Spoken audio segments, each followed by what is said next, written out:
In this episode, we are going to talk about our own journeys towards Allah. So our own journeys of growth as Muslim women. Okay, LaYinka. You've got such a big smile on your face. I'm like, why is she smiling? Well, it's like a beautiful topic in my opinion. It's a beautiful topic. It is. Life is growth. Growth is life. And without growth, what are you doing? And without growth, what are you doing? Where are you, right? So, LaYinka, I think I'll start with you. When you think about the course of your life since you decided or made the conscious decision to practice Islam, to journey to Allah, what would you say have been your highs and your lows? Sumayah sighs, like she's bracing herself. For me, what have been my highs? My highs have been those moments where I feel like I can really, like I'm really talking directly to Allah, like my Rabb. That cognizance and awareness of having a being who cares so much about me, more than I could ever care for myself. That actually overwhelms me sometimes with so much awe that just look at me, man, like little old me amongst the sea of his creation. I ask and he provides. I cry and he consoles me in some way. You know, that really puts me in such gratitude. Some of my greatest lows have been self-inflicted. Oh, that's you being honest. And when you say some of your greatest lows have been self-inflicted, is that in terms of your my own journey towards it's been something that I mean maybe not consciously choosing to be self-inflicted, but like from retrospect and thinking about it, you know, my greatest lows in my journey have been because I've decided to do something. I've decided to commit a sin. I've decided to engage in something that is displeasing to Allah. So I will feel the ramifications of that choice. Do you know what? You know what's interesting about that? When I think about my greatest highs since becoming Muslim 20 years ago, I would say my greatest highs were immediately after the lows that you've just spoken about.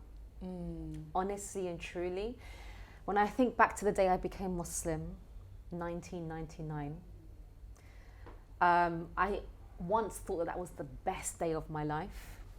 Yeah, it was like the height, and whatever came kind of after that, I would never reach that height of faith and connection. But actually, the lows that you've just described, sinning, making mistakes, being tested, I swear, when I have turned to Allah from a place of desperation, yeah, a place of pure need, the connection that I feel with Him, and the way that He responds to me, and the way that He fixes my affairs, or the way that He makes me wait for the relief or the ease or the solution, and the journey, the difficult journey I have to take through there, and the fact that I keep going back to Him, and just, you know, that cycle. I feel that these have been my highs. These really have been my highs, because it's at those times that I've truly found my Lord. You know what? For me, when I'm in my moments of ease, yeah, and I'm worshipping Allah and I'm striving as a Muslim, it's nice, it's good, it's enjoyable. But the real growth in my faith and the real growth in my relationship with Allah has not come from moments of ease. For me, it's come when I have been knocked out. Either by, like you said, my own decision, self-inflicted, a reaction, a decision, a mistake, right? Or a test has hit me. And it's not during the mistakes or the tests. It's in the willingness and openness to see what Allah is teaching me here, what Allah is showing me, the journey of waiting, the journey of begging Him, please just take this away, please just fix this. That is when I felt closest to my Lord. And these have been my highs. And boy, have there been some times like this, really. And it's not that I'm craving for that now. You know, nobody wants difficulty. No one wants, difficulty. But, man, there's something so sweet. There is a sweetness in turning to Allah that isn't found elsewhere. It's like you're thirsty, you're parched, and then you get a drink, and that relief. It's that same, like when we're fasting, that first sip of water, it's like the best water you've ever had in your life. The best drink, especially on a hot summer's day. You've been fasting 18 hours, and you take that sip, and that alhamdulillah that comes, it comes from the depths. Yeah, it's real. Yeah. It's real. Alhamdulillah. Because and it's at that moment actually you don't that's when you realize how thirsty you really were. You know, let me tell you something very quickly. So I became Muslim in 1999, and in the first 2 years after I became Muslim, I would say there was a culmination of self-inflicted mistakes as well as tests. So it's a mixture. As a new Muslim, as a very new Muslim that didn't build her foundation well in the beginning, I crumbled and I took off my hijab and I stopped praying. And I kind of went back to my old life, still believing in La ilaha illallah. I need to emphasize that, right? But this was too much, too soon. You know, I was very young, too much, too soon.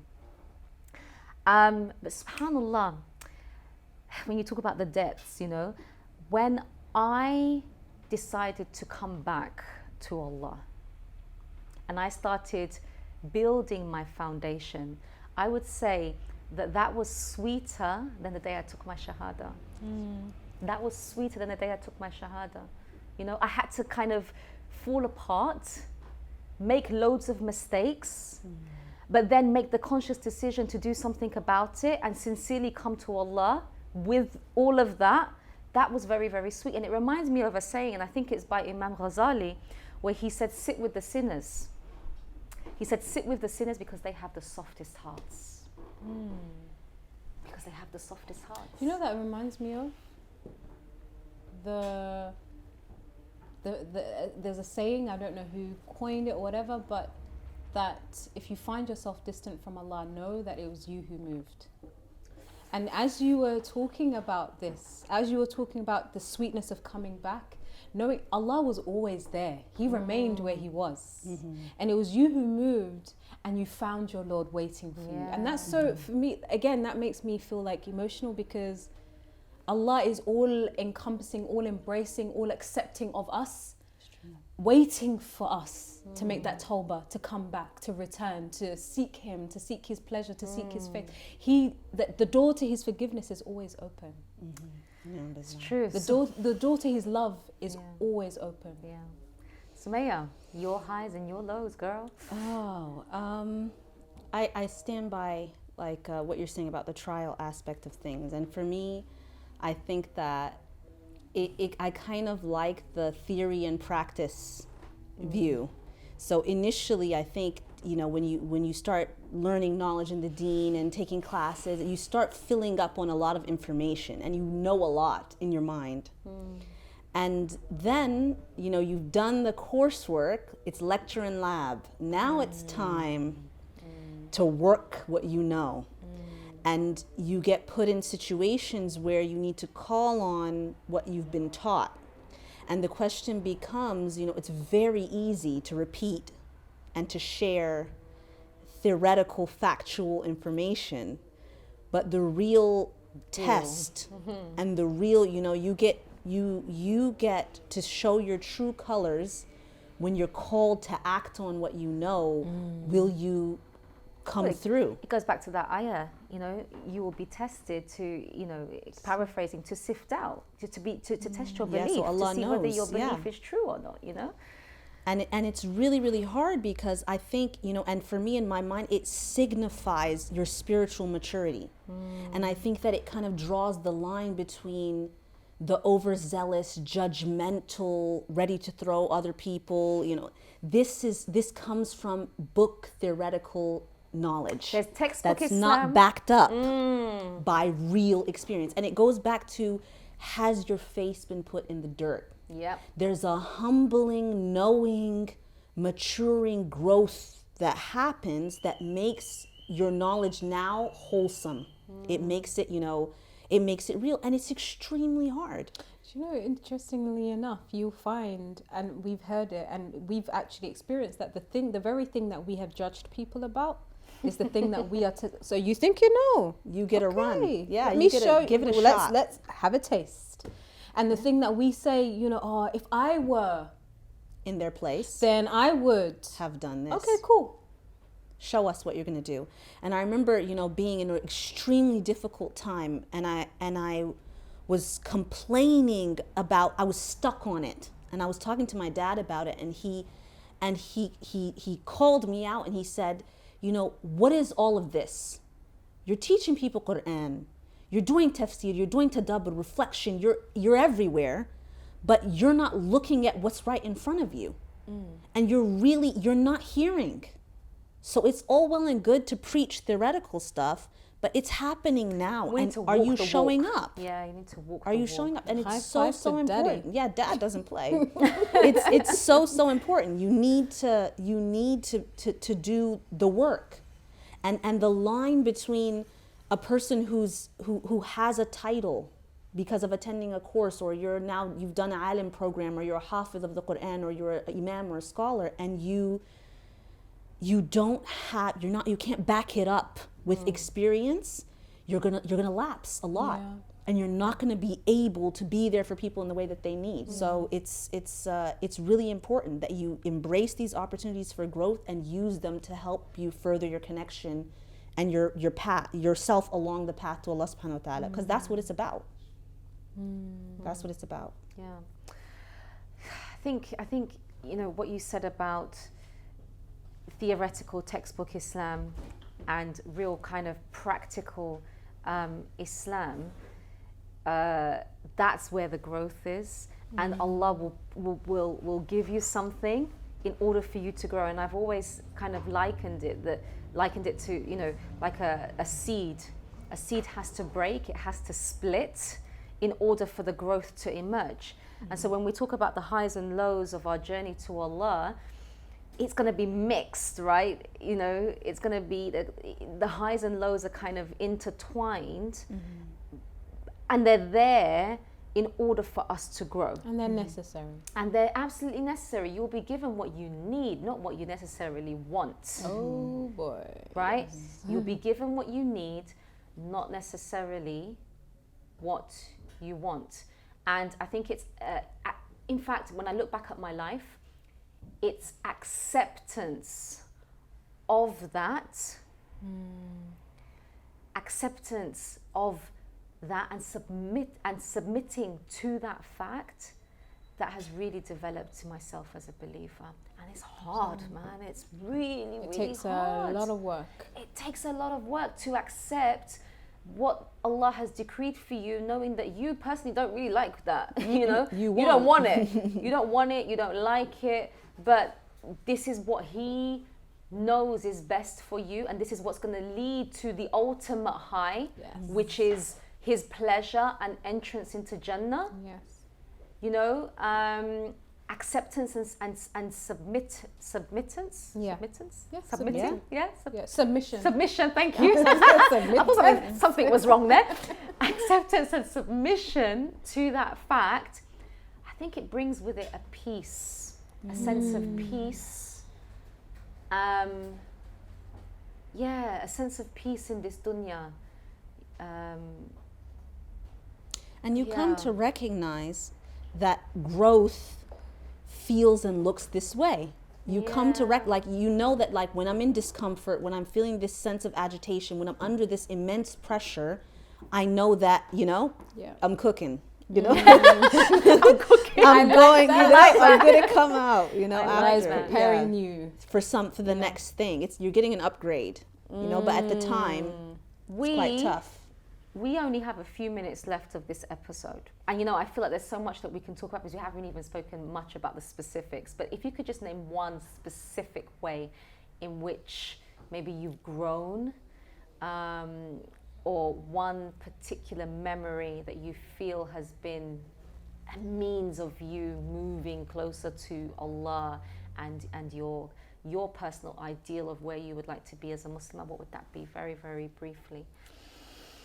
I would say judgment and the journey. So for me, it was very much like, I should be better than this. I should be handling this. I should be here. But, acknowledging that because I'm going through this transition, I don't need to attach the judgment to it and be, hindering my progress.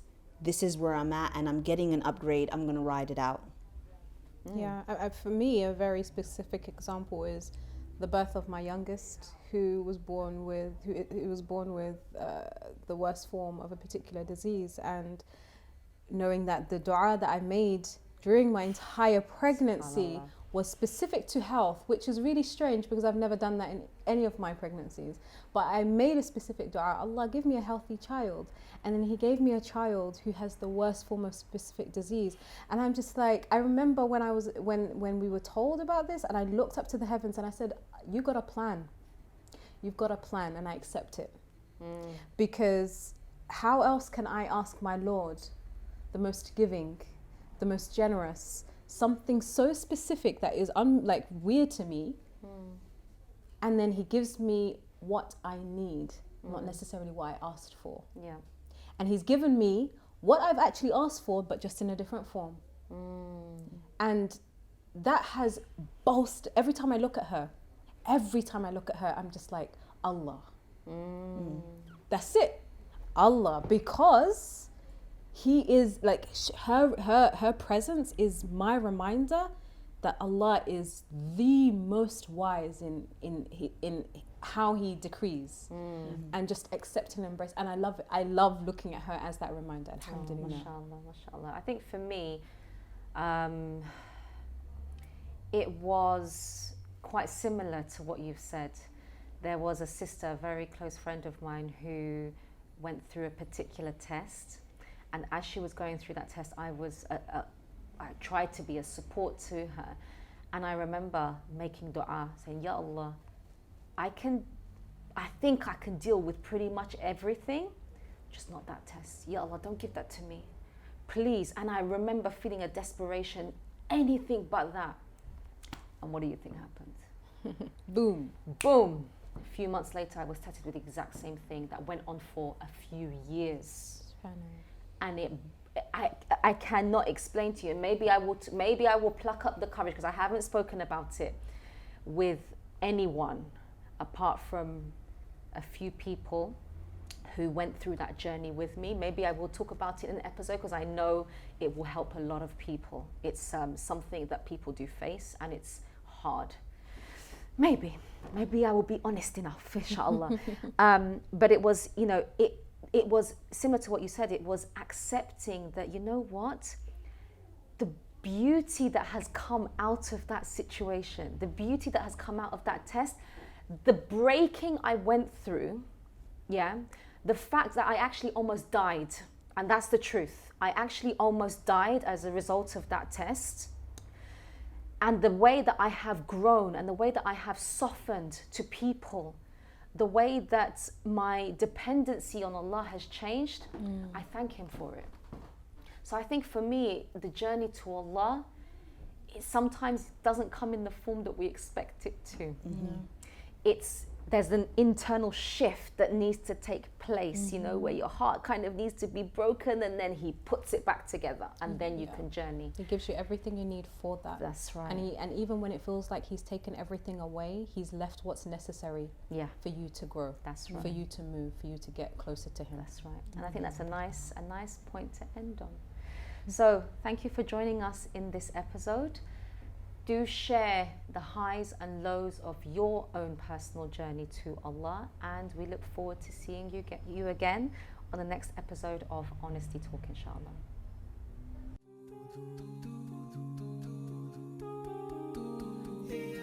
We want to put up the guys that we're okay, this only happens to them, the non-Muslims. As people of faith, this doesn't occur to us. And when it does occur, be quiet about it, because if you talk about it, it's shameful. A person is being told that the reason they're being treated this way is because it's somehow justified in our faith. It's not just abusing the person and hurting them, but this is getting between them and God. It's such a disservice. You're breaking a human being. But what upsets me about that is seeing the sheer joy and the passion and the zeal, right, on a Reba sister's face when she is surrounded by the community. Embrace Islam, have hope, have belief, have passion, have zeal, and then to be shut down and oppressed in this way.